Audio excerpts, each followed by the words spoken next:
Having your first child, it's something that is extremely exciting as well as daunting for every individual, which encourages us to be as prepared as possible for when we get to meet our little bundle of joy for the first time, and even leads us to feeling unfit or even overly confident in our own abilities to parent, which is shown beautifully, as well as many other messages in the Bluey episode Baby Race. This episode explores the common feelings many individuals feel when raising their first child. We were all learning to do things for the first time. In regards to society standards on how they should grow.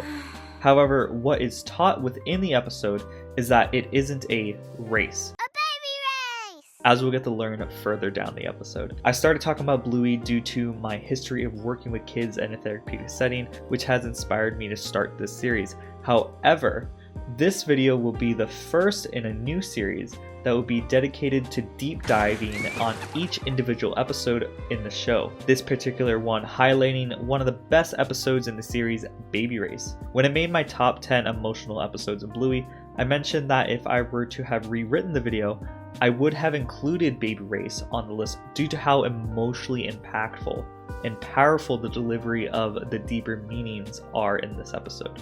But before we get into the grit and olive oil of the video, How is olive oil gonna help? Oh my goodness! Mom, what are you doing? don't forget to like, comment, subscribe. You have no idea how much it helps me out to get these videos out to more fans like you, and let's take our first steps into Baby Race. Were you proud of me for rolling over so soon? Yes, a little too proud. It is very early to roll over. Oh, she's sitting! She's sitting! Oh, goodness, that's very early to be sitting. And just what did you do about this? Well, I tried my best. The doctor said there was nothing to worry about, but I wasn't having that. None of it mattered, though. Were you upset with me that I lost the baby race? No, sweetie. I just felt like I was doing everything wrong. Aren't you going to Mother's Group? And there's something you need to know. What? You're doing great.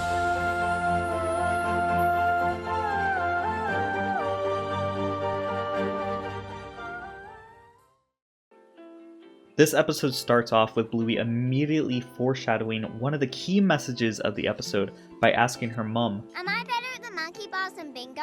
and even asking if she's better than someone her own age, Judo, which we know her as Bluey's unique neighbor. I'm going first. Chili attempts to shrug off the topic by saying that Bingo is younger and that Judo is about the same as Bluey. However, as Bluey continues to press the topic by demonstrating how she feels like she's more advanced than Judo, Chili tells her to, Bluey, just run your own race. and after some confusion, that mean? Chili calls her and Bingo over to explain a personal life story as well as a valuable life lesson from when Bluey was still a baby. As the scene transitions to baby Bluey, possibly around 6 months old or younger, as well as young Chili and Bandit, we can see the animators cleverly removing some of the gray on Chili and Bandit during the flashbacks in this episode, which is a awesome subtle touch. And we get to see Chili go into proud mother mode as Bluey rolls onto her back and states, She's not meant to do that for ages. quickly establishing that this episode will primarily be focusing on a new parent's perspective.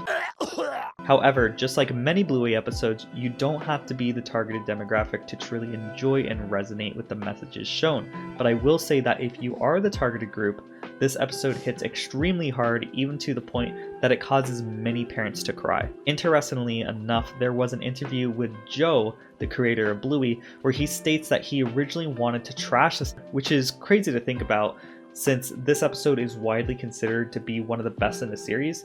Luckily for us, the deciding factor on why he didn't trash it was when his own wife read the script and expressed how much she loved it, clearly striking a chord with her, seeing as she is a mother, giving us the amazing episode that we know today. Shout out to Twitter user Alfred for teaching me that. With Bluey being excited to hear that she was advanced for her age, she asked if Chili was proud of her, and we get this great line. Yes, a little too proud. demonstrating Chili's self-growth, which will become more clear as we move forward, and also setting up the audience expectations for Chili's down spiral as an overly proud parent, giving great insight into the mentality some of us get stuck into as new parents. I think I may have turned into a bit of a show-off.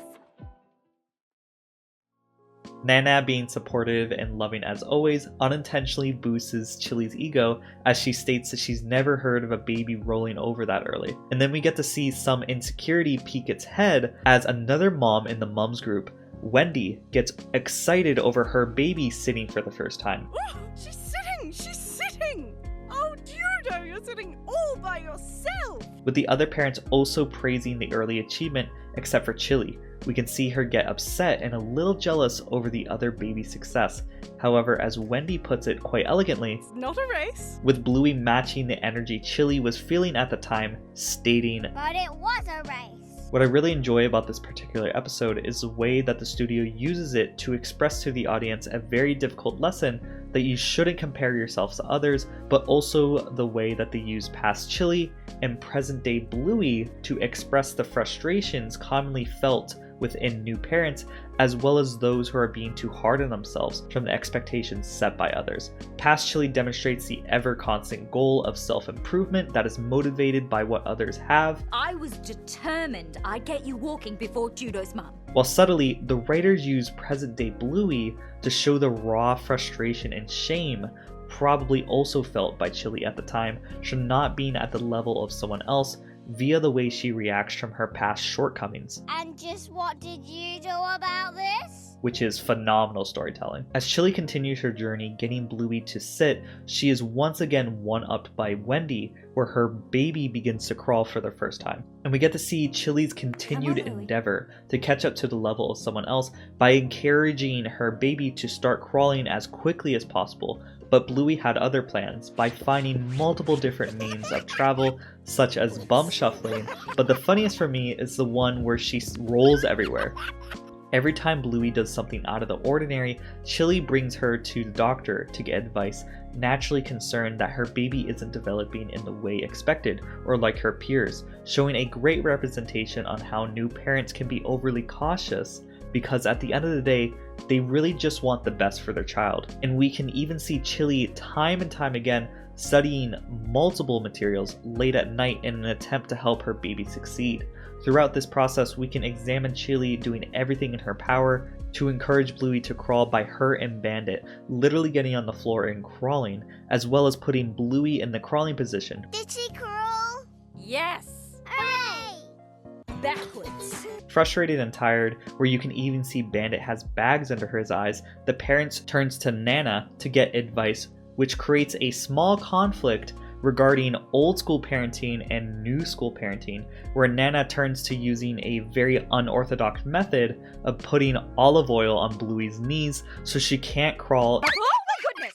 Mom, what are you doing? in an attempt to force her to walk. If she can't crawl, she'll have to walk. And I just have to say, this small interaction gets me laughing so hard every time because of the way everyone reacts, between the parents being shocked and concerned as well as Bandit literally saying, "This isn't legal anymore." This isn't legal anymore. Also, I'm sure this scene resonates with a lot of parents since there is so many different advice you'll hear from friends and family that frankly seem outlandish for babies.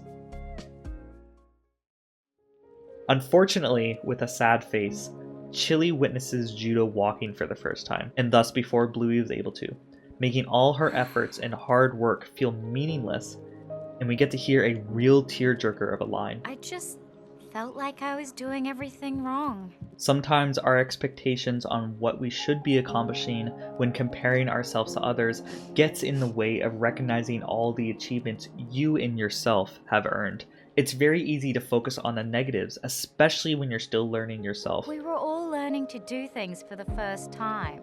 And this can seem extra oppressive as a parent because in society, we are naturally surrounded by other individuals who have already been through parenthood or are cruising through every stage expected from a baby. Goodness, I just can't keep track of her. Similar how Judo was able to sit, crawl, stand, and even walk before Bluey was able to. Chili expressing how she felt she was doing everything wrong, is something commonly felt within new parents, accompanied by feelings of isolation, being overwhelmed, and wanting what others have. This can lead to feeling like a failure, as if you're doing something wrong, and we can witness Chili refusing to go to Mother's group due to how upset she is. Aren't you going to Mother's group? Coco's mother, Bella, notices Chili's absence in the group and decides to pay Chili a visit, where the music suddenly stops, and once again, we get to bear witness to Joff's musical mastery of drawing out the emotions in the audience, as Bella says 3 simple words. And there's something you need to know.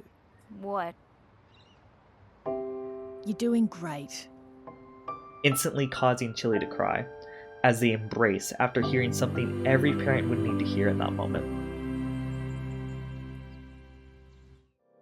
In that moment, Chili realizes she needs to run her own race and stop feeling jealous over others' accomplishments, symbolized by embracing Bluey's backwards crawling and even joining hands with Judo, congratulating her on her success. Well done, Judo, you clever girl.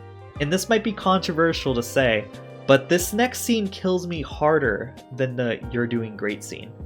Allow me to show a very subtle thing that the studio does throughout the entire episode that makes this scene so impactful before playing it. Every time we are granted the point of view from baby Bluey's perspective, it's always with arms outstretched towards Chili.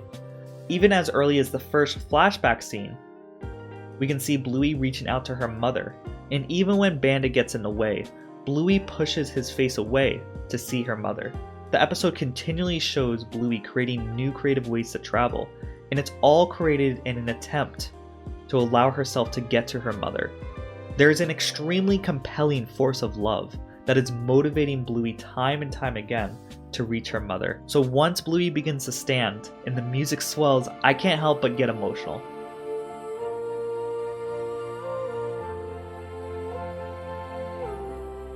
Why did I decide to walk in the kitchen? I don't know, sweetie. Maybe you just saw something you wanted. Combined with the line Bingo says about seeing something you wanted, the impacts from one of the best musical swells in the series, as well as Bluey finally figuring out how to walk, everything gets tied up perfectly for an amazing finale to an amazing episode. Seeing as this is a deep dive, I wish to also include the Easter eggs findable in this episode, so allow me to briefly go over them. The first scene in the playroom shows wallpaper hanging off the wall, as well as fitness equipment. As the episode progresses, we get to see the room slightly change, showing the progression of time and eventual transformation into the room we all know. There's a reoccurring pineapple Easter egg hiding cleverly on Chili's laptop, being a reference to Apple, a long dog wearing a nappy in the background during the scene where Bluey takes her first steps. No tennis balls as far as I can see, but this episode is the first time we can see Chili cry in the series, which is very special. Bandit sings the song that she sings to Bluey in Sleepy Time. Here we can see Winton's dad eating, I would assume his favorite food, sausage, in the corner here. Can you go get your dad a German sausage, please? Bingo saying "ah, biscuits" for the first time. Ow, biscuits. And these aren't quite Easter eggs, but Bluey's friends as babies was very cute, especially Snickers in his iconic hat, even at his early age. And as the Twitter user Meme Machine pointed out, the parents even mention it in the background. Yeah, isn't that a cute hat? It's like he was born in it. That's all the Easter eggs I could find. However, if there is any that I missed, please tell me in the comments. I always love seeing them, so don't be afraid to tell me down below. This episode really has it all. An amazing message to teach, multiple emotional scenes, flashbacks to see what the past would like, as well as plenty of funny scenes that gets me laughing every time. This particular episode has so much to offer in the short 7 minutes of screen time that it's frankly crazy, and it's not hard to see why this particular episode is commonly stated to be people's favorites, and it's definitely an episode I would recommend to anyone that's a parent themselves. I'd said this before and I'll say it again, that the emotional impact that these episodes have cannot be fully expressed by clips and explanations. If you wish to fully experience them, you're going to have to watch the episodes yourself. And please join me in the future as we discuss another parent in the series that is often credited to being the best dad in all of media, so make sure to hit subscribe so you don't miss it or any of my future videos. This is just a quick edited in thank you to everyone who supported me on the channel and has recently allowed me to get 14K subscribers on YouTube. The amount of support you guys are giving me is just phenomenal, and I feel really blessed because I woke up on Sunday morning to some fan art of someone that drew a piece of art that was to celebrate my 14K. So I'm just showing that on the screen right now. The artist's name is Wowie. I'm a big fan of his art. I've been following him on Twitter. Check it out on top right. But it means a lot. Someone went out of their way to create this art within a couple of hours after I hit 14K subscribers. Once again, I just really appreciate everyone who supported me here. And let's continue on with the video. And on my last video, I mentioned how I wanted to start showcasing the amazing artists within the Bluey community, and I have these amazing drawings. Each of these pieces are made by different artists, and their Twitter handles will be at the bottom right as well as in the description of this video, so I highly encourage you to check out the rest of their work. I really appreciate the artists Soft Serve Sheba, Blink, as well as Kyle, who gave me permission to use this art in this video. And if you'd like to have your art shown, please direct message me on Twitter the art you'd like me to show. It's a real joy of mine to finally be able to recognize the many incredible creators we have in the Bluey community in one of my videos. And as always, allow me to thank each and every one of you who support me every day to keep making videos. Sometimes it feels a little unreal, the love I feel from you guys, considering I only just started about a month ago making Bluey content. Thank you very much for welcoming me into the community, buddies, and also the members who support me as little as $5 dues to help me get ever closer to becoming full-time, which of course are Clairvoyance, Rick Iglesias, Cameron, and Zach. If you'd also like to support me, considering clicking the link on the top right or in the comments description. And as always, don't forget to like, comment, subscribe, and I hope y'all have a great day. Bye-bye.